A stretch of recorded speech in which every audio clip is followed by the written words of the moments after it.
Hello. Okay, आवाज clear आ रही है? क्लास स्टार्ट करते हैं। आज का टॉपिक है हमारा ब्लड। ब्लड में आता है हमारा मैट्रिक्स, प्लाज्मा और कॉर्पसेल्स आते हैं। हीमेटोलॉजी का मतलब होता है स्टडी ऑफ ब्लड। जैसे हमने इससे पहले बायोलॉजी का जिक्र किया या फिर कल के टॉपिक्स पे जिक्र किया तो उसमें हमने एग्जांपल आप लोग समझाया था कि जैसे सिंपल सा एग्जांपल समझाया था बायोलॉजी। लॉजी का मतलब क्या होता है? Logos. Logos means study. And bio का मतलब समझाया था क्या? Life. Then it goes on study of life. तो इस तरह बायोलॉजी की डेफिनेशन बनती थी, study of life is called biology, अर्थात जीवन का अध्ययन ही जीव विज्ञान कहलाता है। The beginning of life is called biology. Haematology में लॉजी का मतलब स्टडी हो गया। हिमेटो मतलब हीमोग्लोबिन या हाइपोटाइसिक सेल्स को कहते हैं, यानी ऐसे सेल्स जो कि ब्लड से रिलेटेड हो, उसे ही हिमेटोलॉजी में रखते हैं। तो हिमेटोलॉजी हिमेटोलॉजी को अगर सरल भाषा में कहा जाए तो स्टडी ऑफ ब्लड।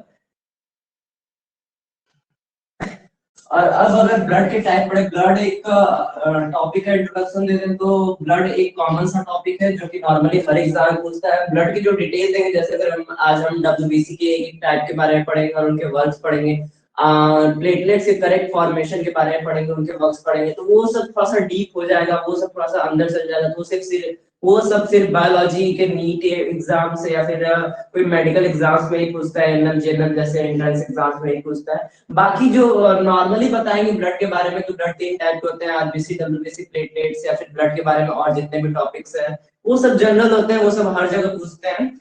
और शुरू करते हैं आज का टॉपिक, ब्लड को ले लेते हैं। तो ये हमारा ब्लड हो गया। ब्लड में हमारा 55% प्लाज्मा आता है। प्लाज्मा का अमाउंट होता है 55%। और प्लाज्मा के साथ होते हैं कॉर्पोसेल्स। कॉर्पोसेल्स का परसेंटेज होता है 40। ठीक है, ब्लड में प्लाज्मा पाया जाता है और कॉर्पोसेल्स पाया जाता है। प्लाज्मा का परसेंटेज 55 होता है और कॉर्पोसेल्स का परसेंटेज 45 होता है। ठीक है। अगर प्लाज्मा की बात करें तो प्लाज्मा एक पेल येलोविश लिक्विड होता है। पेल मतलब हल्का, येलोविश मतलब पीला। इसका कलर कैसा होता है? पेल येलोविश लिक्विड होता है। इसमें 90 टू 92% केवल वाटर पाया जाता है, यानी ये कंप्लीटली वाटर का बना होता है। इसके साथ इसमें 6 टू 8% जो बचा है उसमें अदर प्रोटीन पाए जाते हैं। प्रोटीन की अगर हम बात करें कि कौन कौन सा प्रोटीन पाया जाता है, तो एल्बुमिन होता है। एल्बुमिन के साथ एक जो सबसे मोस्ट इंपॉर्टेंट प्रोटीन होता है वो होता है फैब्रिनोजन। फैब्रिनोजन के कार्य को हम लोग लास्ट में पढ़ेंगे। प्लेटलेट्स में फैब्रिनोजन को ये मार्क करके रखते हैं कि ये वेरी इंपॉर्टेंट है, जिसको हम बाद में पढ़ेंगे। फैब्रिनोजन के साथ एक और इसमें आता है ग्लोबुलिन। तो हम अभी प्लाज्मा की बात कर रहे हैं। हमारा जैसे ब्लड, अगर हम 1 लीटर ब्लड ले रहे हैं तो उसमें 55% क्या होगा? प्लाज्मा पाया जाएगा। 55% प्लाज्मा का कलर कैसा होगा? पेल येलोविश होगा। इन मतलब 55% प्लाज्मा में 90 टू 92% क्या पाया जाता है? वाटर पाया जाता है। और 6 टू 8% क्या पाया जाता है? प्रोटीन पाया जाता है, जिसमें एल्बुमिन है, फैब्रिनोजन और ग्लोबुलिन है। ठीक है, तो ये इसका कंसिस्ट हो गया और इसके बारे में ज्यादा कुछ नहीं पढ़ना होता है। और अगर प्लाज्मा को कंप्लीटली देखना है तो कहीं हाथ वाथ कट जाता है, छिल जाता है, तो जब वो ठीक होने की कंडीशन पे होता है या फिर जब वो घाव सूख जाता है, तो ऐसे में यदि हम उस जख्म को फैलाने की कोशिश करते हैं तो उसमें से एक हल्का पीला सा या फिर हल्का पानी जैसा लिक्विड निकलता है, उसी को प्लाज्मा कहा जाता है। बाकी अन्य जो लिक्विड निकलते हैं, फॉर एग्जांपल बहुतों का मतलब सड़न हो जाती है, या फिर उसमें जो ब्लड के सेल्स होते हैं, अगर कह रहे हैं कि वो सड़न नहीं होती, जो मवाज निकलता है जिसे लोग मवाज कहते हैं, वो असल में सड़न नहीं होती है। असल में वो होता है एक टाइप का, कह सकते हैं कि वो सेलुलर रिएक्शंस होते हैं कि जो सेल डाइजेस्ट करती है जितना भी कचरा, तो जैसे अगर हाथ कटा तो उसमें धूल मिट्टी गई या फिर जितना भी कण गए, तो उसको सेल क्या करता है? डाइजेस्ट करने की कोशिश करता है।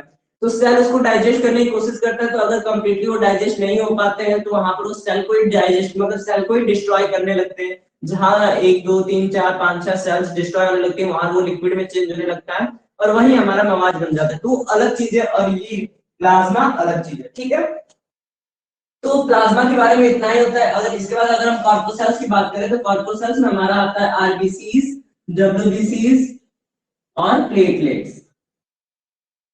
ठीक है, ये हमारा कॉर्पोसेल्स में आता है। कॉर्पोसेल्स 3 टाइप के होते हैं। आरबीसीज रेड ब्लड सेल्स, जिन्हें एरिथ्रोसाइट मेडिकल लैंग्वेज में कहा जाता है। दूसरा होता है डब्ल्यूबीसीज यानी ल्यूकोसाइट्स और वर्णीय कोशिकाएं रहती हैं, जिनके बारे में हम मतलब अब इसमें से एक एक के बारे में आगे जिक्र करते रहेंगे।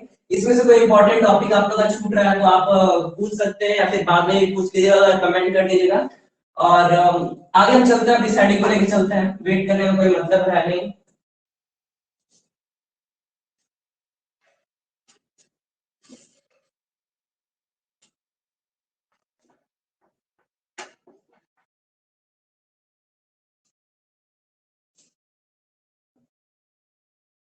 अब हम बात करते हैं आरबीसीज, जिनका फुल फॉर्म है रेड ब्लड सेल्स।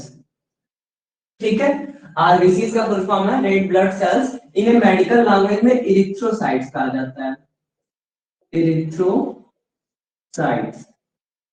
ठीक है।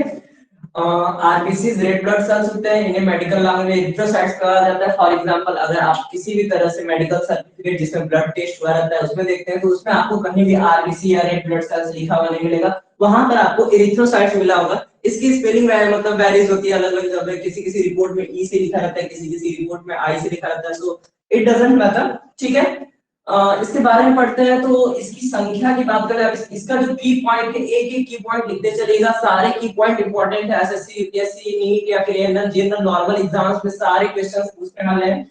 अब इसका की पॉइंट में पहले इनके हम संख्या को देखते हैं। तो इनकी जो संख्या होती है 45 लाख टू 50 लाख होती है। कितनी होती है?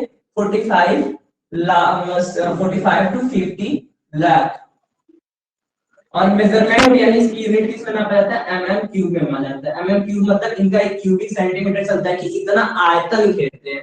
इनको हम नंबर से नहीं नापते हैं, इनको हम किससे नापते हैं कि अगर हम मतलब अगर कोई हम निश्चित ब्लड लेते हैं तो उसमें 45 टू 50 लाख एमएम क्यूब इनका पर चलेगा। मतलब एक क्यूब में यानी एक नॉर्मल सा हम क्यूब लेते हैं तो उसमें इनकी संख्या इतनी ज्यादा होगी। ठीक है, तो ये इनका यूनिट चलता है, इनका एक आयतन चलता है एमएम क्यूब, तो इनकी संख्या एक जगह हो गई। और दूसरा अब इनका फॉर्मेशन देख लें, तो इसमें फॉर्मेशन में दो चीजें आती हैं। बहुत लोग कहते हैं कि इनका फॉर्मेशन लीवर में भी होता है, बहुत लोग कहते हैं कि नहीं लीवर में नहीं, बोन मैरो में होता है।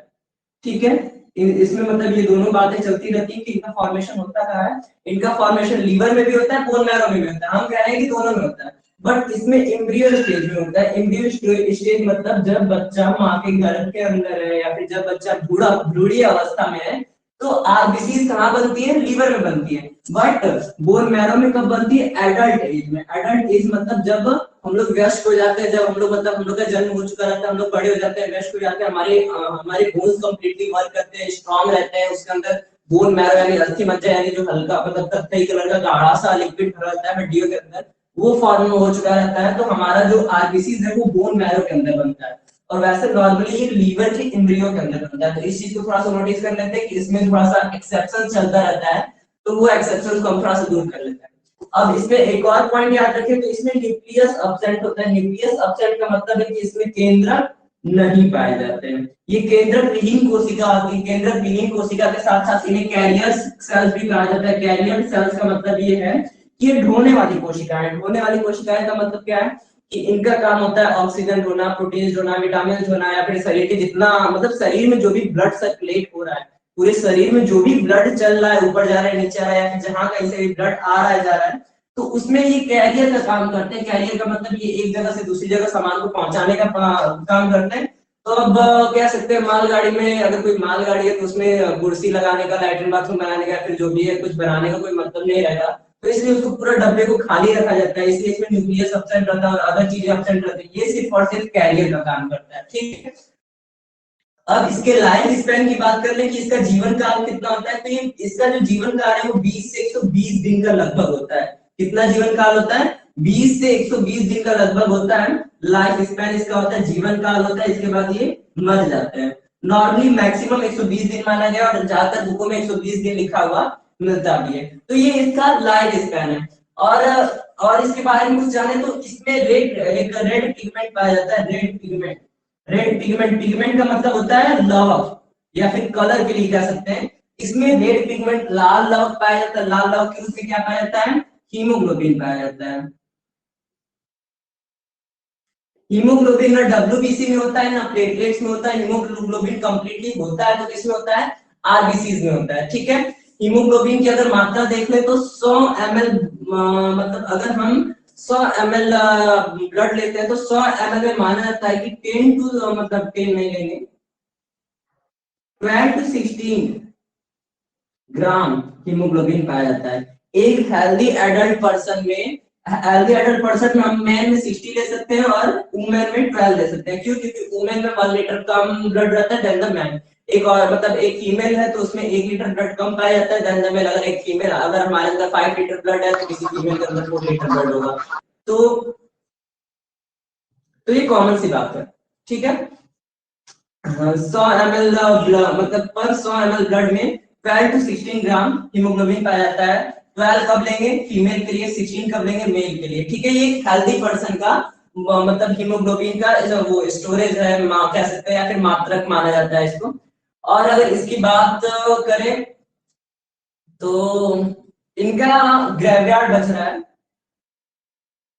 ये सबसे ज्यादा क्वेश्चन पूछे जाने वाला है कॉम्पिटिटिव एग्जाम से, बहुत ज्यादा पूछता है, वेरी इंपॉर्टेंट क्वेश्चन है कि graveyard of RBC, graveyard of RBC यानी रेड ब्लड सेल्स का कब्रिस्तान। आरबीसी का कब्रिस्तान, लाल रुधिर कणिकाओं का कब्रिस्तान क्या होता है, तो इसका कब्रिस्तान होता है लीवर का एक पार्ट होता है प्लीहा। प्लीहा में ही इनका जन्म मरण होता है, प्लीहा में ये जन्म लेते हैं, प्लीहा में ही ये मर जाते हैं। ठीक है, और इनकी अगर शेप की बात कर लें तो ये ज्यादातर सर्कुलर शेप में पाए जाते हैं। सर्कुलर शेप से ज्यादा इनका शेप ऊपर नीचे नहीं होता है, नॉर्मली ये सर्कुलर शेप में पाए जाते हैं। और इनके फॉर्मेशन में अगर हम करें लीवर और एम्ब्रियो में, मतलब लीवर में फॉर्मेशन हो रहा है, बोन मैरो में फॉर्मेशन हो रहा है, इनके फॉर्मेशन में कई प्रोटीन्स वर्क करते हैं। और उन मतलब इसके फॉर्मेशन में प्रोटीन वर्क कर रहे हैं, प्रोटीन के साथ फॉलिक एसिड काम करता है, फॉलिक एसिड के साथ साथ विटामिन काम करते हैं, विटामिन में विटामिन B6 और B12 होता है अकॉर्डिंग टू मी। इसको अभी मैं क्लियर नहीं कहूंगा, इसमें थोड़ा बहुत चेंजेस हो सकते हैं, लेकिन मेरे अकॉर्डिंग विटामिन B6 और B12 ही काम करता है आरबीसी के फॉर्मेशन में। आरबीसी को बनने में क्या क्या काम करता है? प्रोटीन काम करता है, फॉलिक एसिड काम करता है, विटामिन B6 और B12 काम करता है। तो इतना सब की पॉइंट है जो आरबीसी के बारे में। एक बार फिर से मैं सारे पॉइंट को रिवाइज करना चाहूंगा। आरबीसी का मेडिकल नाम क्या है? इरिथ्रोसाइट, मतलब मेडिकल रिपोर्ट्स पे क्या लिखे रहते हैं? इरिथ्रोसाइट लिखे रहते हैं। इनकी संख्या कितनी होती है? 45 टू 50 लाख, 45 से 50 लाख पर एमएल क्यूब होती है, प्रति घन में एमएल होती है, ठीक है। और इसमें कंफ्यूजन होता है कि इनका निर्माण कहाँ होता है। तो जब बच्चा बूढ़ी अवस्था में या फिर माँ के गर्भ में, तो ऐसे में आरबीसी का निर्माण लीवर में होगा। परंतु जब बच्चा जन्म लेता है तथा वयस्क अवस्था में धीरे धीरे पहुंचता है, तो इनका निर्माण चेंज होकर किसमें चल जाता है? बोन मैरो में चल जाता है। बोन मैरो मतलब अस्थि मज्जा, अर्थात हमारी हड्डियों के बीच जो भरा रहता है कत्थई कलर का डार्क लिक्विड, उसमें होता है, ठीक है। इसमें न्यूक्लियस एब्सेंट होता है, क्यों? क्योंकि ये कैरियर होता है। इसमें केंद्रक नहीं पाए जाते, केंद्रक विहीन कोशिकाएं होती है। एक्सेप्शन भी है, क्योंकि कहा जाता है कि सारे मतलब जितनी भी सेल्स हैं वो सेल थ्योरी यानी कोशिका सिद्धांत को फॉलो करती है। कोशिका सिद्धांत भी अलग अलग पाए जाते हैं।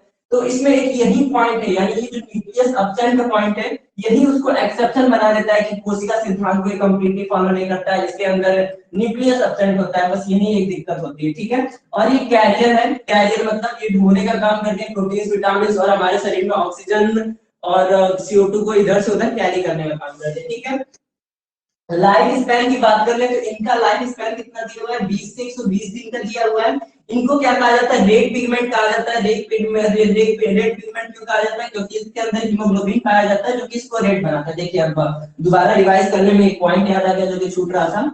हीमोग्लोबिन के अंदर पाया जाता है हीमेटीन, और हीमेटीन को ही कहते हैं हम लोग आयरन। यानी हमारे ब्लड में आयरन पाया जाता है, वो कहाँ पाया जाता है? हीमोग्लोबिन के अंदर पाया जाता है। और हीमोग्लोबिन के अंदर हीमेटीन नाम से पाया जाता है, जिसे हम लोग सामान्य भाषा में आयरन कहते हैं। हमारे बॉडी में आयरन पाया जाता है, ब्लड में पाया जाता है, आरबीसी में पाया जाता है। आरबीसी में हीमोग्लोबिन के अंदर पाया जाता है, हीमेटीन नाम से पाया जाता है, ठीक है। तो ये पॉइंट छूट रहा था, इसको हम फिर से कवर कर लेते हैं। हीमेटीन जिसे आयरन कहा जाता है, ठीक है। उसके बाद ग्रेवयार्ड ऑफ आरबीसी, यानी आरबीसी मरती कहाँ है? तो कहाँ मरती है? प्लीहा में मरती है, ठीक है। ये आरबीसी कहाँ मर रही है? प्लीहा में मर रही है, उसको उसका कब्रिस्तान हो जाता है। ये वेरी इंपॉर्टेंट पॉइंट है, ये ज्यादातर एग्जाम से पूछता है, नीट बीट या फिर एनएम जेएनए में। नॉर्मली जितने भी एंट्रेंस एग्जाम होते हैं यूपीएससी या फिर नॉर्मल, जिसमें बायो भी 5 to 10% कवर करता है। बायो अगर मतलब नॉर्मली हर फील्ड में बायो थोड़ा थोड़ा रहता है, तो उसमें ये वेरी इंपॉर्टेंट है। ग्रेवयार्ड ऑफ आरबीसी आपसे पूछता है। इनके शेप की बात कर ले तो ये सर्कुलर शेप के होते हैं। सर्कुलर मतलब गोल शेप में रहते हैं कंप्लीटली। और इनके फॉर्मेशन में कौन कौन सी चीजें भाग लेती हैं? तो प्रोटीन और फॉलिक एसिड और विटामिन B6 और B12 को मिला के इनका फॉर्मेशन अर्थात इनका निर्माण हुआ रहता है। तो इतना सब अगर हम पढ़ते हैं तो हमारा सिर्फ एक पार्ट खत्म हो रहा है, जो कि है आरबीसी। अभी हमें डब्ल्यूबीसी को भी खत्म करना है और प्लेटलेट्स को भी खत्म करना है। डब्ल्यूबीसी भी थोड़ा सा लंबा जाएगा, प्लेटलेट लंबा नहीं जाएगा, ठीक है। तो ये काफी लंबा आ जा रहा है, इसमें सारे इंपॉर्टेंट पॉइंट है, तो इसके लिए हम जरूर आप लोगों को टाइम देंगे कि आप लोग 10-20 सेकंड थोड़ा सा लिख सकते हैं। हम माइक तब तक ऑफ कर दे रहे हैं, बस आपको नोट डाउन करना है, और कुछ ना समझ में आए तो आप लोग कमेंट कर दीजिए। जी कमेंट आया है, एक हम पढ़ ले रहे हैं। Okay, good evening.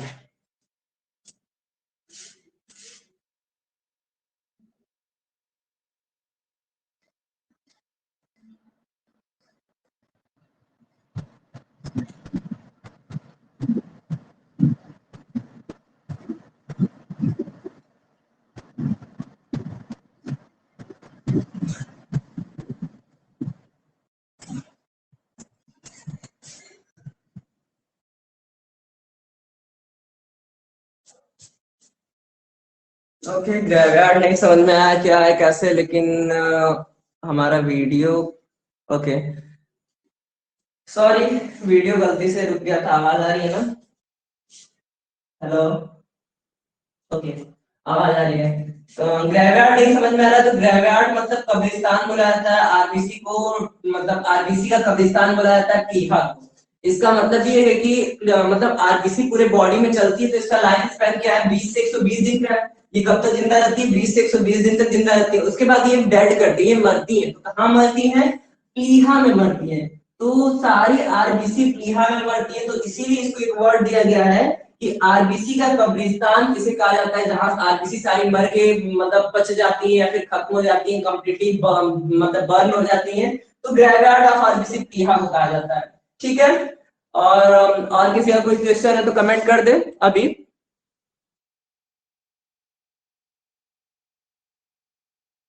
Okay, I think अब कोई कमेंट नहीं है आप लोग का, चलते हैं आगे।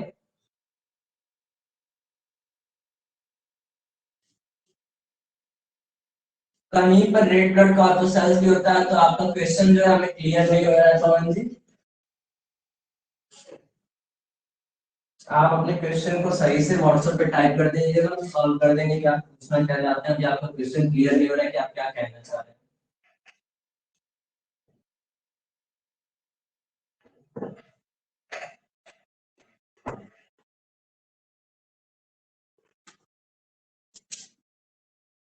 ओके, तो अब आगे चलते हैं। अब हम बात करते हैं डब्ल्यूबीसी की। डब्ल्यूबीसी पे थोड़ा सा ध्यान देने की जरूरत है, क्योंकि डब्ल्यूबीसी जो है वो काफी लेंदी जाता है। ठीक है, तो डब्ल्यूबीसी पे थोड़ा सा ध्यान देने की बात है। डब्ल्यूबीसी को अब लेके चल रहे हैं। डब्ल्यूबीसी यानी व्हाइट ब्लड सेल्स, जिसे मेडिकल लैंग्वेज में ल्यूकोसाइट कहा जाता है। ल्यूकोसाइट, ल्यूको का मतलब होता है अवर्डी। अवर्डी का मतलब कह सकते हैं कलरलेस। वर्ड का मतलब होता है कलर, पिगमेंट। तो इससे पहले हमने आरबीसी पढ़ा था, रेड ब्लड सेल्स पढ़ा था। रेड ब्लड सेल्स में मैंने हम मतलब मार्क किया था कि रेड पिगमेंट कहा जाता है, किसे रेड पिगमेंट कहा जाता है, आरबीसी को कहा जाता है। रेड पिगमेंट मतलब लाल वर्णक कहा जाता है। तो वर्णक, वर्ण जो शब्द है, इसका मतलब ल्यूकोसाइट मतलब अवर्डी। अवर्डी मतलब ये कलरलेस होते हैं। तो नाम से क्लियर हो गया पहला चीज की ये कलरलेस होते हैं। ठीक है, या फिर इनको कहा जा सकता है कि ये व्हाइट होते हैं, कलरलेस, या फिर इनका कलर हल्का व्हाइट में माना जाता है। इनका शेप देखा जाए तो शेप इनडेफिनिट होता है। इनडेफिनिट का मतलब अनिश्चित होता है। इसको हम लोग एक और चीज का very from one two another, इसका मतलब हम आप लोग को समझा रहे हैं कि इसका जो मतलब डब्ल्यूबीसी व्हाइट ब्लड सेल्स है, इसको हम लोग मेडिकल लैंग्वेज में क्या कहते हैं, ल्यूकोसाइट्स कहते हैं। ठीक है, इनका जो कलर है कलरलेस होते हैं। कलरलेस का मतलब अवर्डी होते हैं, इनका कोई कलर नहीं होता है। नॉर्मली इनको हल्का सफेद माना जाता है। उसके साथ इनका जो शेप होता है, इनका जो आकार होता है, इसमें हमने क्या बताया कि इनका आकार इनडेफिनिट होता है। इनडेफिनिट मतलब अनिश्चित होता है, इनका आकार निश्चित नहीं होता है। या फिर ऐसे भी कह सकते हैं कि इनका आकार जो होता है very from one two another. ऐसा भी हम नहीं कर सकते कि अनिश्चित होता है। Very from one two another का मतलब है कि इनमें 7 टाइप पाए जाते हैं लगभग, और सातों टाइप का जो शेप होता है वो अलग अलग होता है। और इनकी इमेजेस हम आपको क्लास ओवर होने के बाद 10 बजे से पहले अटेंडेंस के साथ इनका इमेज व्हाट्सएप कर देंगे। ठीक है, very from one two another मतलब ये एक दूसरे से काफी अलग होते हैं, और इसीलिए इनका शेप भी अलग अलग होता है। ठीक है, और इन कलरलेस के पीछे एक और मतलब कलरलेस यानी व्हाइट होता है, अर्थात इसमें हीमोग्लोबिन जो होता है वो एब्सेंट होता है। हीमोग्लोबिन इनमें नहीं पाया जाता है। हीमोग्लोबिन इनमें कंप्लीटली एब्सेंट होता है। हीमोग्लोबिन ही रेड पिगमेंट होता है। हीमोग्लोबिन की वजह से ही हमारा ब्लड जो है वो रेड दिखाई देता है। अब इनमें नहीं है तो ये व्हाइट होता है, सॉरी। ठीक है, तो अब इनकी संख्या की बात करें तो इनकी संख्या अलग अलग बुक में अलग अलग दी है। अगर एनसीईआरटी उठाया 11th की, तो एनसीईआरटी में 6000 to 8000 दिया है। पर अलग अलग बुक का हमको सबका लेके चलना है, तो हम एक एक्सेप्शन मान लेते हैं कि ये लगभग में कितना जाता है, 4000 to 11000 पर mm³ जाता है। इनकी संख्या कितनी जाती है, 4000 से 11000 प्रति घन मीली जाती है। ठीक है, और अगर इनके जीवन काल की बात करें, लाइफ स्पैन, तो इनका जीवन काल मात्र 3 से 4 दिनों का आता है। और ये सब अलग अलग बुकों में अलग अलग लिखा रहता है। और इसलिए अगर आप लगभग में मान के चलेंगे तो लगभग में सारा सारा सही जाएगा। 3 से 4 दिन, तो किसी को 2 से 6 दिन दिया होगा, तो मतलब लगभग मान के चलते हैं कि इनका जो जीवन काल होता है वो 3 से 4 दिन होता है। इनके बारे में पॉइंट तो बस इतना ही पढ़ना है। इनके वर्ग को समझना होगा तो पहले इनके टाइप को समझना पड़ेगा। तो इनके पॉइंट को एक बार और आप लोग रिवीजन करा देते हैं। इनका जो कलर होता है वो कलरलेस होता है। कलरलेस का मतलब कहीं कहीं व्हाइट में पाया जाता है। क्यों कलरलेस होता है, क्योंकि इनमें कोई पिगमेंट नहीं होता है। जैसे आरबीसी में रेड पिगमेंट होता है तो हमारा ब्लड कैसा दिखाई देता है, रेड दिखाई देता है। लेकिन इनमें कोई पिगमेंट नहीं होता है, इनमें हीमोग्लोबिन एब्सेंट होता है तो इसलिए ये व्हाइट दिखाई देते हैं। इनके शेप की बात करते हैं तो इनका शेप इनडेफिनिट होता है। इनडेफिनिट का मतलब अनिश्चित होता है, अनिश्चित मतलब very from one two another, एक दूसरे मतलब ये 7 टाइप के जो होते हैं इनमें मतलब एक दूसरे में काफी अलग होता है, ठीक है। इनकी संख्या की बात कर ले तो 4000 से 11000 प्रति घन एमएम या फिर पर एमएम क्यूब कह सकते हैं जिसे। तो ये एक अप्रोक्सीमेटली सेंसस है, इसको एग्जैक्ट नहीं कर सकते, ये एकदम सटीक मात्रा नहीं है, ये लगभग में माना जाता है। इनका लाइफ स्पैन यानी इनका जीवन काल 3 से 4 दिन का होता है, ठीक है। अब इसके टाइप्स के बारे में बताएंगे और इनके टाइप्स के बारे में बताएंगे, ठीक है। तो टाइप्स के लिए ये हम पूरा मिटाएंगे और एक चार्ट बनाएंगे क्योंकि टाइप्स काफी थोड़ा सा लंबा जाता है, इसलिए हम एक चार्ट बनाएंगे यहाँ पर, ठीक है।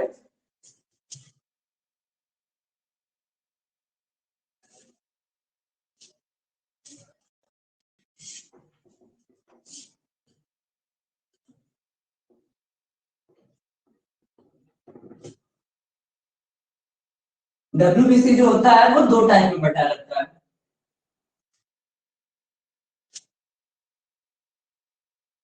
पहला जो टाइप होता है वो होता है ग्रैनुलोसाइट, ग्रैनुलोसाइट जिसे हिंदी में क्या कहते हैं, कणिकामय, कणिकामय, ठीक है। दूसरा जो टाइप होता है वो अग्रैनुलोसाइट होता है, जिसे हिंदी में क्या कहते हैं, अकणिकामय।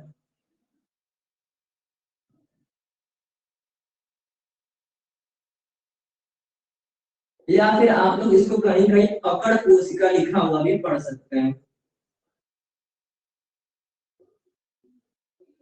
इसके इन दोनों टाइप को समझना है तो इसको कंप्लीटली सीधी सीधी सरल भाषा में समझते हैं सबसे कि डब्ल्यूबीसी जो 2 टाइप के होते हैं, ग्रैनुलोसाइट और अग्रैनुलोसाइट, कणिकामय और अकणिकामय। तो एक तरफ हम ले लेते हैं अकणिकामय यानी तेल सरसों का, और दूसरी तरफ हम ले लेते हैं कणिकामय यानी सरसों, खुद सरसों। तो सरसों भी एक ही चीज है, तेल भी वही चीज है, तेल उसका लिक्विड फॉर्म है, उसका मतलब जल की अवस्था में, द्रव्य की अवस्था में, और जो सरसों है वो सॉलिड स्टेट में, ठीक है। तो सीधी सी बात है, डब्ल्यूबीसी में ग्रैनुलोसाइट जो रहता है वो सॉलिड स्टेट में रहता है, कण की अवस्था में रहता है, कण के जैसे रहता है, छोटे छोटे कण हो गए, ठीक है। और ये जो रहेगा ये द्रव की अवस्था में रहेगा, ये लिक्विड की अवस्था में रहता है, ठीक है। तो इसकी ये दोनों टाइप तो क्लियर हो गए कि ग्रैनुलोसाइट जो रहता है वो हमें उसका नाम हिंदी में कणिकामय है, अर्थात ये कण की अवस्था में रहेंगे। और अग्रैनुलोसाइट जो है इनका हिंदी नाम अकणिकामय है, यानी ये कण की अवस्था में नहीं रहते, किसकी अवस्था में रहते हैं, जल की अवस्था में रहते हैं या फिर द्रव्य की अवस्था में रहते हैं, लिक्विड फेज में रहते हैं, ठीक है। अब अगर ग्रैनुलोसाइट की बात करेंगे तो ग्रैनुलोसाइट 3 टाइप में बटा हुआ है। कितने टाइप में बटा हुआ है, 3 टाइप में। नाम पढ़े तो पहले का नाम आता है इओसिनोफिल, और दूसरा वाला है बेसोफिल, और तीसरा वाला है न्यूट्रोफिल।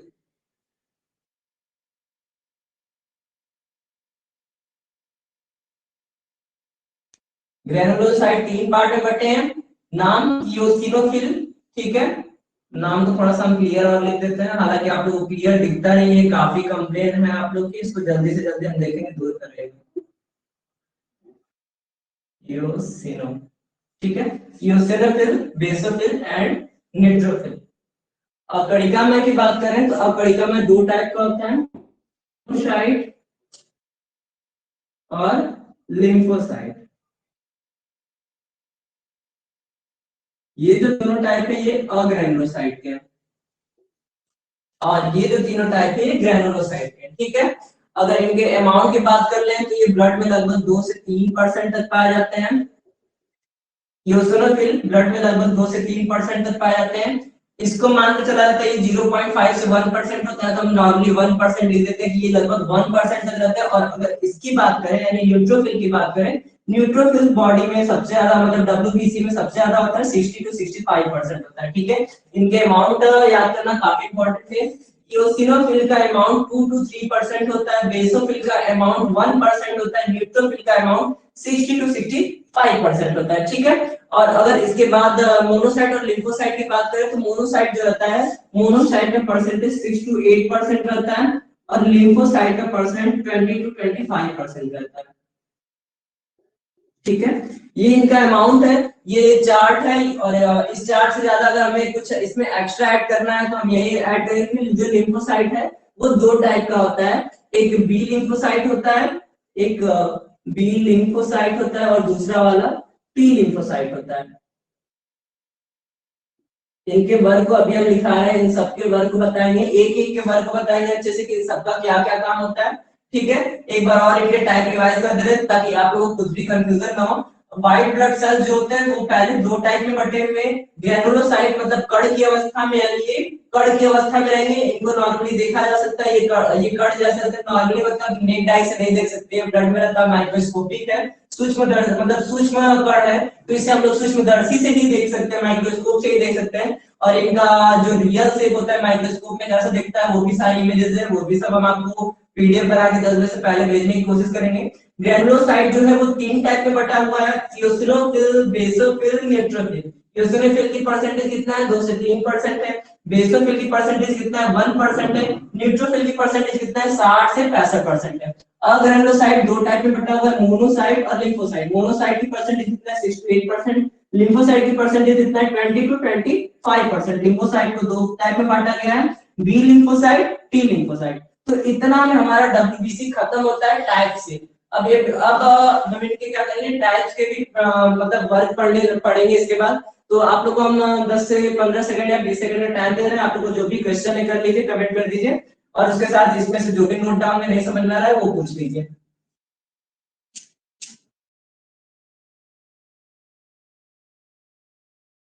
वर्ड क्लियर नहीं, जी हाँ वर्ड क्लियर नहीं है इसमें, जो ना समझ में आए वो आप व्हाट्सएप पे या फिर कहीं प्राइवेटली पूछ लीजिएगा, हम बता देंगे कहाँ कौन से वर्ड है।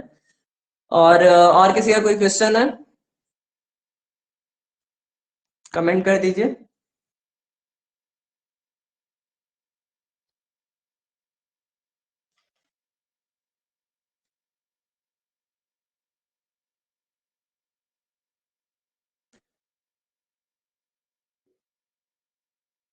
ग्रेनुलोसाइट के नीचे तीन मतलब कणिका मैल है, कणिका मैल में तीन टाइप होते हैं, इसमें बेसोफिल, न्यूट्रोफिल। ग्रेनुलोसाइट के ठीक नीचे हमने कणिका मैल लिखा है, और कणिका मैल को तीन टाइप में बांटा है, इओसिनोफिल, बेसोफिल और न्यूट्रोफिल।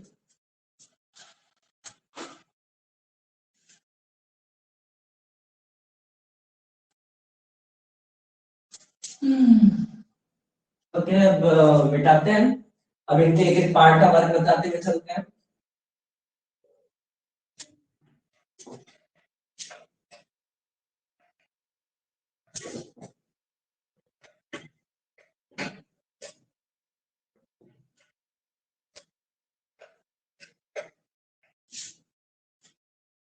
ठीक है,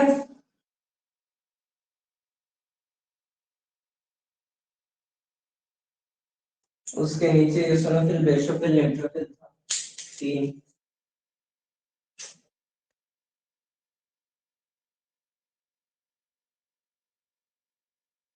ओके, अब आगे बढ़ाते हैं आपको। पहले हम न्यूट्रोफिल और मोनोसाइट का काम पढ़ेंगे, उसके बाद बेसोफिल, उसके बाद इओसिनोफिल, उसके बाद लिम्फोसाइट। ठीक है, तो इस तरह हमारे सारे पार्ट खत्म होंगे। पहले हम वो लिख लेते हैं यहाँ पर, न्यूट्रोफिल, और इसके साथ साथ मोनोसाइट। ठीक है, हमने क्या लिखा है, न्यूट्रोफिल और मोनोसाइट। तो इनको कहा जाता है, इनका जो काम होता है, इसमें हम की पॉइंट में लिख दे रहे हैं कि डाइजेस्टिव सेल्स। ये कैसी कोशिकाएं होती हैं, भक्षण कोशिकाएं होती हैं, डाइजेस्टिव सेल होती हैं। यानी ये क्या करती हैं, डाइजेस्ट करने का काम करती है। किसको डाइजेस्ट करेंगे, तो ये मतलब अगर हम कह रहे हैं कि हमें एक कांटा धसा, तो कांटा धसाएगा तो कांटे के साथ जितने भी कण रहेंगे, कल कोई वायरस रहा, कोई बैक्टीरिया रहा, तो वो सारे कहाँ पहुंचेंगे, हमारे बॉडी के अंदर पहुंचेंगे ब्लड के साथ। तो वैसे में न्यूट्रोफिल और मोनोसाइट ये दोनों मिलके क्या करती है, वर्क करती है, क्या काम करती है, मतलब जो भी कण हमारे ब्लड में चले गए या फिर हमारे ऑर्गन में चले गए हैं, तो या फिर जो भी वायरस या फिर बैक्टीरिया का है, इनको इनको वो क्या करेंगे, डाइजेस्ट करने का काम करते हैं, उनको खा के पचा देती है, या फिर कह सकते हैं ये एक एसिड की तरह उसको अपने अंदर डुबो लेती है, अम्ल की तरह उसको अपने अंदर डुबो लेंगी और पचा देंगी, और पचाने के बाद इसको किडनी के द्वारा प्यूरिफिकेशन करके बॉडी से यूरिनेशन करके बाहर कर दिया जाता है। ठीक है, तो न्यूट्रोफिल और मोनोसाइट का काम क्या होता है, ये डाइजेस्टिव सेल्स होती है, यानी ये क्या करती हैं, हमारे शरीर में जो ऑर्गेनिज्म या फिर माइक्रोब्स घुसते हैं उनको पचाने का काम करते हैं। माइक्रोब्स मतलब सूक्ष्म जीव, जो भी सूक्ष्म जीव हमारे शरीर में रहते हैं, जो कि हमारे ब्लड में रहते हैं, उनको पचाने का काम करते हैं। ठीक है, हम लिख लेते हैं बेसोफिल।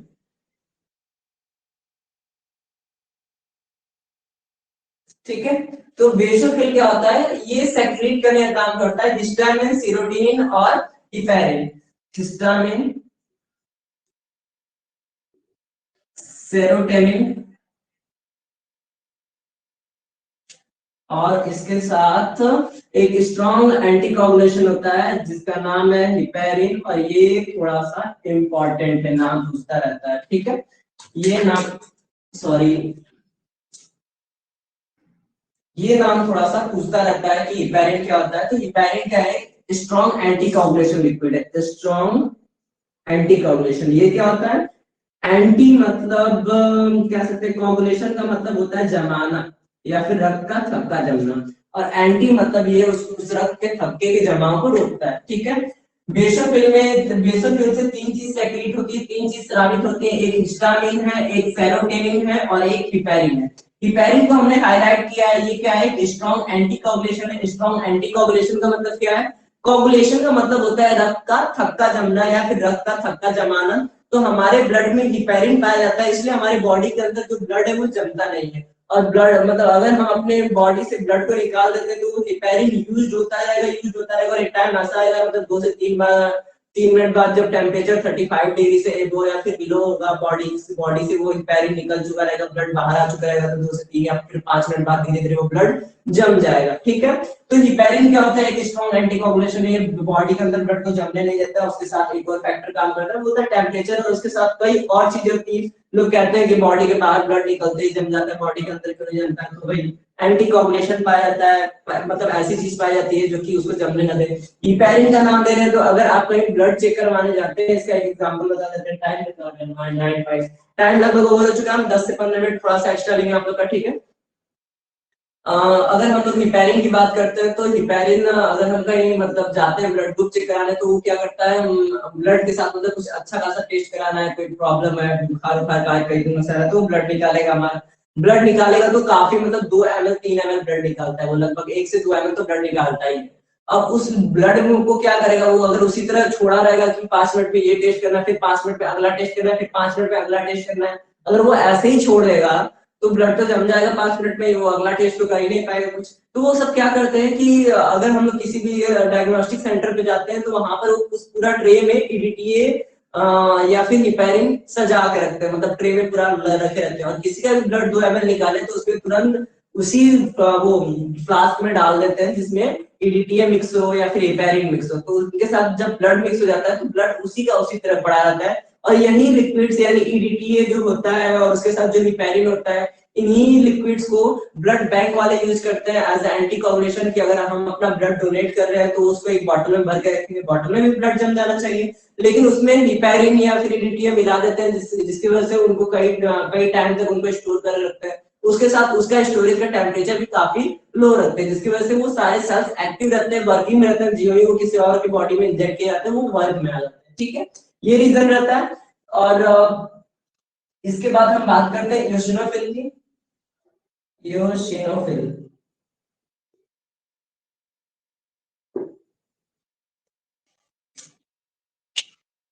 ओके, वीडियो शायद थोड़ा सा लैग कर रहा है।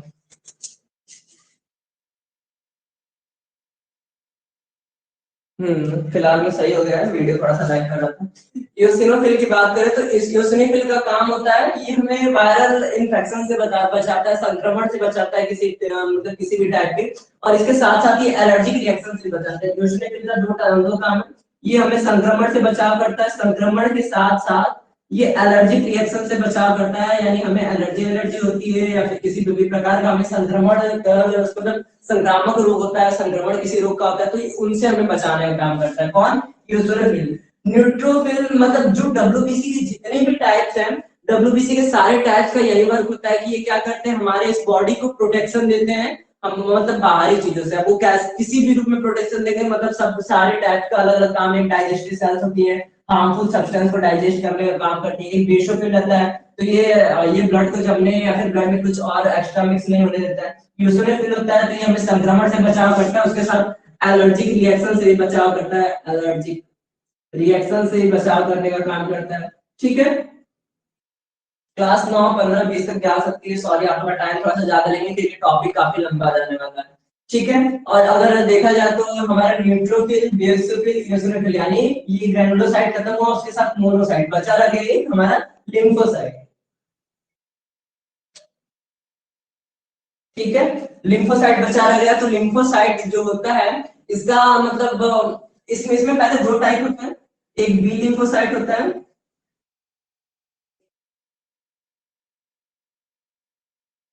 और एक टी लिम्फोसाइट होता है।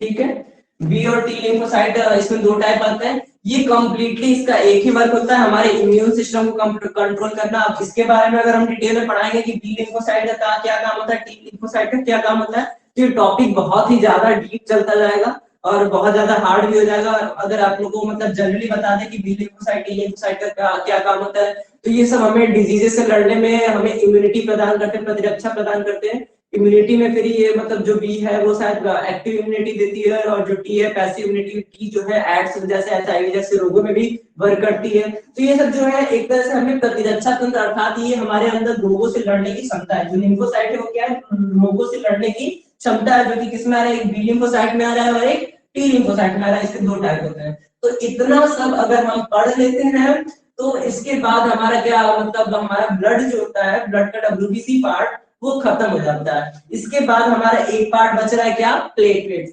प्लेटलेट्स के बारे में आप लोग को बताएंगे, जरूर थोड़ा बहुत बताएंगे, लेकिन उसके लिए तो मतलब इसमें से अगर आपको कोई क्वेश्चन है, कुछ जगह समझ में नहीं आ रहा होगा, इसके लिए हम आप लोग का मतलब कमेंट करिए, हम आपको अभी बता दे रहे हैं। ठीक है, और थोड़ा सा आप लोग नोट डाउन तक कर लीजिए और पूछ लीजिए। पीडीएफ इन सब का कोशिश करेंगे, पीडीएफ हम आपको भेज दें सारे पॉइंट्स खुद ही लिख के, या फिर हम खुद ही इसको क्या लैपटॉप पे टाइप करके आपको ऐसे ही शॉर्ट में, जैसे यहाँ पर शॉर्ट में बता रहे हैं वैसे ही शॉर्ट पे लैपटॉप पे टाइप करके आपको पीडीएफ भेज देंगे। ठीक है, और किसी का कोई क्वेश्चन?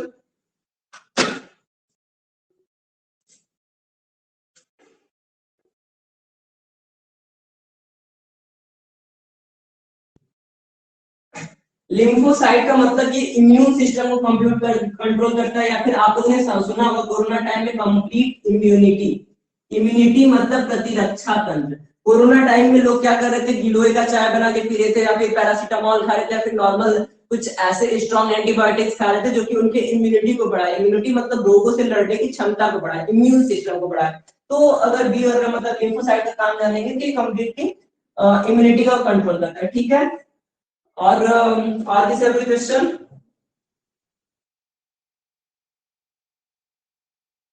वीडियो शायद थोड़ा बहुत लैग कर रहा है, सॉरी फॉर इसके लिए, मतलब वीडियो लैग कर रहा है, पिक्चर्स नहीं आ रही। ओके, ये भी एक प्रॉब्लम है। अगर ये क्लासेस अच्छे से चलती है 1-2 मंथ तक, तो 1 मंथ तक आप लोग का सही फेस करना होगा। अगर 1 मंथ तक क्लासेस अच्छे चलती है, रिस्पांस आप लोग का अच्छा आता है पर डे, इसी तरह 15-20 या फिर मतलब हम लोग एक टाइम लेके चले हैं कि 2 तारीख के बाद से 30 ज्वाइनिंग हो जाएगी। अगर 30 ज्वाइनिंग हो जाती है, प्रॉपरली क्लास चलते हैं, तो उसके लिए राउटर लगा देंगे। राउटर के बाद कोई दिक्कत नहीं होगी। अगर फिर भी कैमरे की दिक्कत हो रही, कैमरे की क्वालिटी सही नहीं है, तो उसके लिए हम लोग अलग से कैमरा भी लगा देंगे। लेकिन वो आप लोग पे डिपेंड करता है कि आप लोग कितना सपोर्ट करते हैं, कितना रिस्पांस करते हैं, उसके अकॉर्डिंग हम लोग मतलब वैसा अरेंजमेंट करेंगे। ठीक है, और अब आगे चलते हैं क्योंकि टाइम बहुत ज्यादा हो जाएगा। अगर टाइम मतलब अभी और लेंगे तो 9-12 ऑलरेडी हो चुका है, 9:20 तक हम क्लास ओवर करना चाहते हैं। ठीक है, अब प्लेटलेट्स के बारे में बताते हैं, जल्दी से आगे चलते हैं। इसके बारे में हमने बिल्कुल नहीं बताया। हिमेटोलॉजी के जो जनक है वो विलियम हैरिसन है, और इन्होंने हिमेटोलॉजी यानी ब्लड के बारे में 1600 से 1700 के बारे में बताया था। ये ब्रिटेन के वैज्ञानिक है। ठीक है, इसके बारे में हम आप लोगों को बताया नहीं थे। हिमेटोलॉजी के जनक विलियम हैरिसन को माना जाता है। जनक के साथ साथ इन्होंने एक ढूंढा भी था सन 1600 से 1700 के बीच। Any other question? ओके, आप लोग का ठीक है, प्लेटलेट्स की बात करते हैं।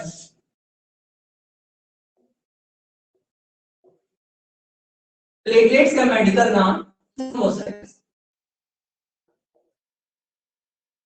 ठीक है 35 मिनट वैसे भी सारे लोग कह रहे थे कम क्लास से कम 50 मिनट या 1 घंटा करिए, तो वैसे भी टॉपिक के ऊपर डिपेंड करता है कि टॉपिक कितना लंबा रहेगा, आपको क्या टाइम जो हम ले रहे हैं उसके लिए थोड़ा सा मतलब।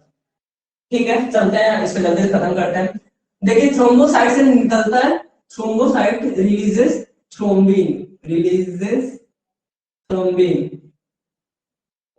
थ्रोम्बिन, और थ्रोम्बिन से एक्टिव होता है प्रोथ्रोम्बिन, थ्रोम्बिन से एक्टिव होता है प्रोथ्रोम्बिन। ठीक है थ्रोम्बोसाइट से निकलता है थ्रोम्बिन, थ्रोम्बिन से एक्टिव होता है प्रोथ्रोम्बिन, प्रोथ्रोम्बिन। ठीक है तो ये इनके एक्टिव मतलब ये इनके वर्क समझा दे रहे हैं। पहला वर्क क्लियर हो गया इसका। इसके साथ हमने स्टार्टिंग में हमने बताया था कि फैब्रिनोजन इंपॉर्टेंट, हम इसके बारे में डिस्कशन करेंगे। किसमें बताया था हमने, प्लाज्मा वाले बताया था कि प्लाज्मा में एल्बुमिन पाया जाता है, ग्लोबुलिन पाया जाता है, और उसमें बीच में हमने फैब्रिनोजन को मार्क किया था और कहा था इसके बारे में हम आगे प्लेटलेट्स में पढ़ेंगे। अब यहाँ पर हमें फैब्रिनोजन के बारे में पढ़ना है। फैब्रिनोजन, फैब्रिनोजन से क्या निकलता है, फाइबर्स निकलते हैं। ठीक है फाइबर्स का मतलब रेशे, इनकम्प्लीट मतलब कंप्लीट लॉन्ग कह सकते हैं।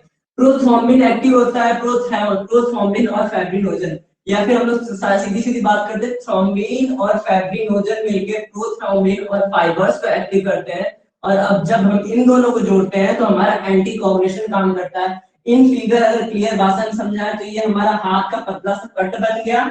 अब फाइबर्स मतलब रेसे, रेसे इन पे आके जुड़ने लगते हैं। जुड़ने में क्या क्या काम करता है, मैट्रिक्स काम करता है, प्रोथ्रोम्बिन काम करता है, फाइबर्स काम करता है। मैट्रिक्स का मतलब क्या होता है, मैट्रिक्स को कह सकते हैं वो हमारे फैब्रिनोजन के रेसे होते हैं, और कुछ ग्लू मतलब ग्लू टाइप या फिर कह सकते हैं एक लासा टाइप का रहता है जो कि जोड़ने का काम करता है। फॉर एग्जांपल क्रिकेट के बैट को जोड़ने के फेविकोल के साथ धागा मिलाया जाता है, उसी तरह अगर हमारा हाथ वाथ कहीं फट जाता है, कट जाता है, तो ऐसे कंडीशन में मतलब फैब्रिनोजन से फाइबर्स निकलते हैं, रेसे निकलते हैं, जो कि उस जगह को कंप्लीटली क्या करते हैं, भरने का काम करते हैं। ठीक है अब हम इसको रफली बना के इस जगह को कंप्लीटली भर दिए, और इसमें मतलब मैट्रिक्स मिक्स हो रहे हैं, फाइबर्स मिक्स हो रहे हैं और प्रोथ्रोम्बिन मिक्स कर रहे हैं। उसके बाद ब्लड में जितने भी वेस्ट मटेरियल रहते हैं, वेस्ट मटेरियल मतलब अपशिष्ट पदार्थ, वो आके इसके ऊपर क्या करेंगे, प्लेट की तरह या फिर टुकड़े टुकड़े की तरह क्या करेंगे, पूरा जम जाएंगे। और जब वो सब जम जाएंगे तो ये जगह धीरे धीरे धीरे धीरे क्या आती है,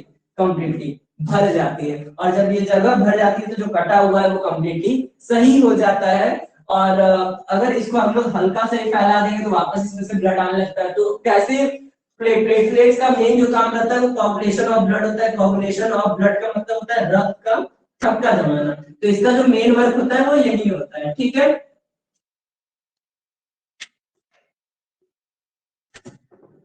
और इसकी संख्या की बात करें तो इनकी संख्या अलग अलग जगह पे भी अलग अलग मिलती है। एनसीईआरटी में 2.5 लाख मतलब 1.5 लाख से 3.5 लाख मिलता है, और अप्रोक्सीमेटली इतना ही मान के भी चलते हैं कि इनकी संख्या कितनी होती है, 1.5 से 3.5 लाख mm3। लाइफ स्पैन की बात कर ले तो इसका जो लाइफ स्पैन होता है ये थोड़ा सा मतलब कह सकते हैं ज्यादा लंबा नहीं होता है, 10 से 12 दिन अलग बुक में दिया था, हम इसको अप्रोक्सीमेटली मान के चलते हैं कि 10 दिन का इनका लाइफ स्पैन होता है। मतलब ये 10 दिन तक जिंदा रहते हैं, उसके बाद मर जाएंगे। इनका जो मतलब संख्या होता है एक मतलब इसके बारे में चलिए इन सब पॉइंट्स के बारे में हम एक बार आप लोग रिवाइज करेंगे, बीच बीच में बार रिवाइज करेंगे, टाइम वेस्ट होगा। ठीक है और इसमें जो हम आज का जो मतलब इंपॉर्टेंट पॉइंट है वो मेगा कैरियोसाइट्स होता है।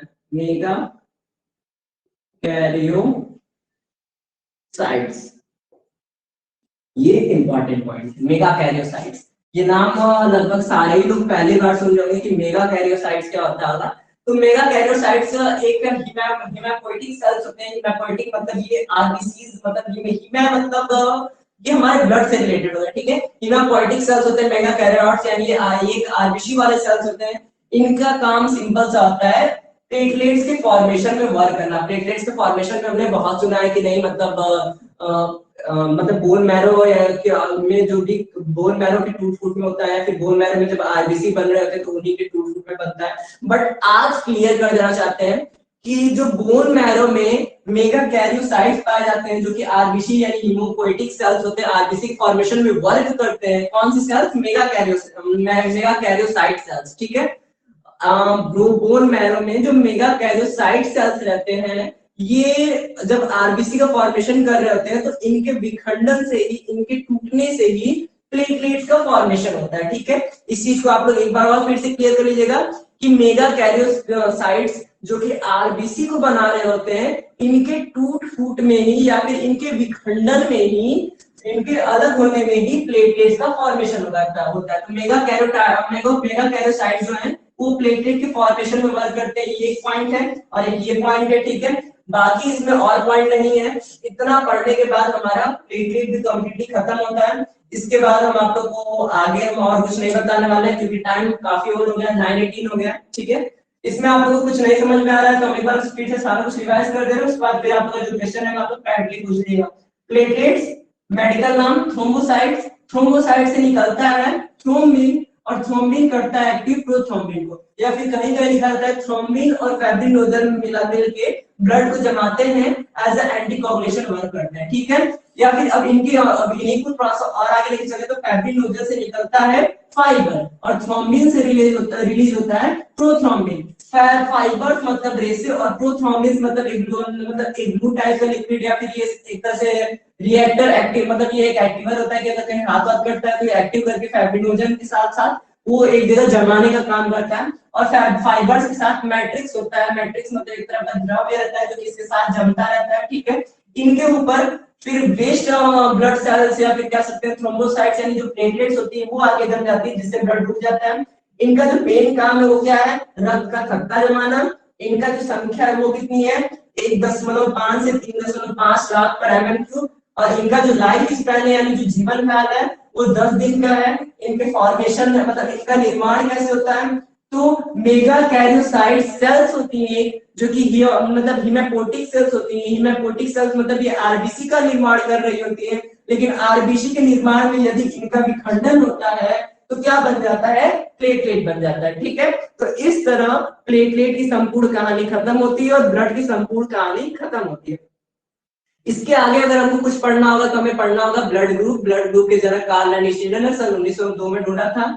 और ब्लड ग्रुप 4 टाइप के होते हैं according to antigen, antibody, antigen और एंटीबॉडी के अकॉर्डिंग ब्लड ग्रुप जो होते हैं वो 4 टाइप के होते हैं, A B, A B O. जिसमें ए बी जो होता है वो सर्वग्राही होता है, सबसे ब्लड ले सकता है, और ओ जो होता है वो सर्वदाता होता है। और उसके साथ कार्ल लैंड स्टीनर और वीनर ने मिलके सन 1940 में, ठीक है, सन 1940 में कार्ल लैंड स्टीनर और वीनर ने मिलकर आरएच फैक्टर ढूंढा था। मतलब हम लोग बोलते हैं ए पॉजिटिव ए नेगेटिव, तो उसके पीछे आरएच फैक्टर उत्तरदायी रहता है। आरएच फैक्टर जो नाम है वो रिसस बंदर के नाम पे पड़ा है, रिसस बंदर के नाम पे आरएच फैक्टर नाम पड़ा है। और जिसके ब्लड के अंदर एंगुलिटिनोजन, ठीक है, जिसके ब्लड के अंदर एंगुलिटिनोजन लगभग 96% लोगों के अंदर एंगुलिटिनोजन प्रोटीन पाया जाता है, अर्थात वो पॉजिटिव होते हैं। फॉर एग्जांपल 96% लोग पॉजिटिव है, चाहे वो ए पॉजिटिव हो, चाहे वो बी पॉजिटिव हो, चाहे वो ओ पॉजिटिव हो, चाहे वो ए बी पॉजिटिव हो। इसका जो डिटर्मिनेशन है उसको भी बताया जाता है, कैसे ब्लड ग्रुप डिटरमाइन किया जाता है, कैसे किसके में क्या पाया जाता है, उसके बारे में बताएंगे। अगर आप लोग कहते हैं कि ब्लड ग्रुप का टॉपिक कल बता दिया तो कल ये थ्योरी क्लास हो जाएगी, थोड़ा सा उसमें न्यूमेरिकल सॉल्व करना पड़ेगा। ठीक है, वैसा हो जाएगा। और उसके बाद ब्लड के बारे में और रिलेटिव पढ़ना होता है। किडनी काम करता है ब्लड के प्यूरिफिकेशन में, हार्ट काम करता है पंपिंग में, आर्टरी पूरे बॉडी में ब्लड को हार्ट से लेके जाता है, वेंस पूरे बॉडी का ब्लड बटोर के वापस हार्ट के लाता है। पंप करने का काम और मतलब पंप करने का काम हार्ट का है। प्यूरिफाई करने का काम लंग्स का है, सॉरी लंग्स का नहीं, किडनी का है। लंग्स का काम ऑक्सीजनेटेड और डीऑक्सीजनेटेड करना है। ठीक है, तो इतना टॉपिक अभी और ब्लड में बचा हुआ है जो कि हम किसी और दिन, एक ब्लड ग्रुप में आता है, ब्लड में नहीं आता है, अलग आता है। तो इसके बारे में डिस्कशन हम लोग कभी और करेंगे। ठीक है, तो आज की क्लास इस तरह खत्म होती है।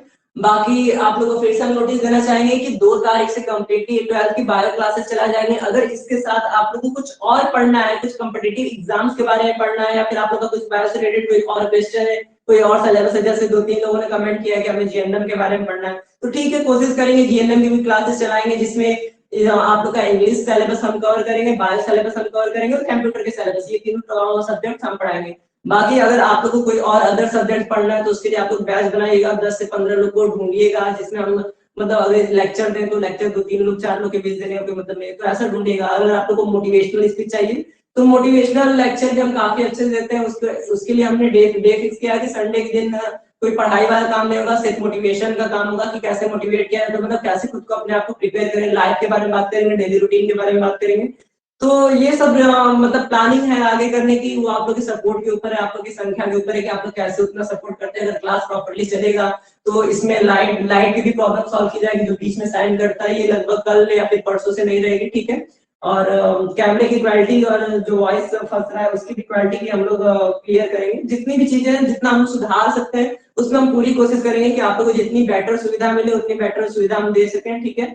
बाकी आप लोग अगर पीडीएफ के बोल रहे हैं तो पीडीएफ हम कोशिश करेंगे कि आप लोग को टाइप करके इन सारी चीजों का पीडीएफ सेम टू सेम आपको जैसे पढ़ाए हैं वैसे ही दे दें, ठीक है।